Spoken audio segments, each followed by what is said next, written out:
Hello guys, ഞാൻ ഇന്ന് Sunday മാർക്കറ്റിലോട്ടാണ് പോകുന്നത്. ഈവനിങ് ഒരു 4 മണിയൊക്കെ ആയപ്പോൾ ഇറങ്ങിട്ടോ. ഞാനും എന്റെ ഫ്രണ്ടും കൂടെയാണ് പോകുന്നത്. നടന്നു പോകാനുള്ള ഡിസ്റ്റൻസേ ഉണ്ടായിരുന്നുള്ളൂ ഗൈസ്. അതിപ്പോ നമ്മളെ കൂടെ ഒരാളുണ്ടെങ്കിൽ എത്ര ദൂരം വേണമെങ്കിലും നമ്മൾ നടക്കും ഗൈസ്. കാര്യമൊക്കെ പറഞ്ഞ് വേഗം സ്ഥലം എത്തും ഗൈസ്. നടക്കുന്ന ദൂരമേ അറിയൂല നമ്മൾ. അങ്ങനെ മാർക്കറ്റിലെത്തി ഗൈസ്. അകത്തോട്ട് കയറുമ്പോൾ തന്നെ അവിടെ സൈഡിലായിട്ട് ഒരുപാട് ഫ്രൂട്ട്സിന്റെ കടയും പിന്നെ സൈഡിൽ സ്റ്റൂളും ബക്കറ്റും അങ്ങനത്തെ സംഭവങ്ങളൊക്കെ കിട്ടുന്ന കടയും ഉണ്ടായിരുന്നേ. കുറച്ചുകൂടെ ഉള്ളിലോട്ട് പോകണം കേട്ടോ. അവിടെയാണ് പച്ചക്കറിയൊക്കെ വിൽക്കുന്ന സ്ഥലം. സൺഡേ മാർക്കറ്റ് ഈവനിങ് 5 മണി വരെ ഉള്ളു ഗൈസ്.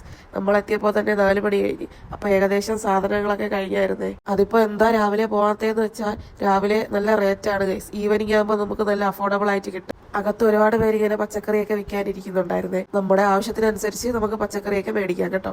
പച്ചക്കറി മാത്രമല്ല ഗൈസ്, പൂക്കളും ഒക്കെ കിട്ടാറുണ്ട്. ഇതിപ്പോ ഈവനിങ് ആയതുകൊണ്ട് ഏകദേശം എല്ലാം കഴിഞ്ഞായിരുന്നു. ഞാൻ അവിടെ സൈഡിലായിട്ട് ഒരുപാട് ചെരുപ്പ് വെച്ചിട്ടുണ്ടായിരുന്നേ വിൽക്കാൻ വേണ്ടിയിട്ട്. പിന്നെ ഈ പരിപ്പ്, ഉഴുന്ന് അങ്ങനത്തെ സംഭവങ്ങളൊക്കെ കിട്ടുന്ന ഒരു സെക്ഷൻ ഉണ്ടായിരുന്നു. പിന്നെ ഫാൻസി പോലത്തെ ഒരു സെക്ഷൻ ഉണ്ടായിരുന്നേ. നമ്മൾ പിന്നെ അങ്ങോട്ടൊന്നും പോയില്ല ഗൈസ്. നമ്മൾ പച്ചക്കറി മേടിച്ച് തിരിച്ചിറങ്ങിട്ടോ. തിരിച്ചു വരുന്ന വഴിക്ക് ഫ്രൂട്ട്സ് ഒക്കെ വിൽക്കുന്ന അവിടെ കയറിയിട്ട് അവിടെ ആവശ്യത്തിന് ഫ്രൂട്ട്സ് മേടിച്ചിട്ട് തിരിച്ച് പോവാണ് ഗൈസ്.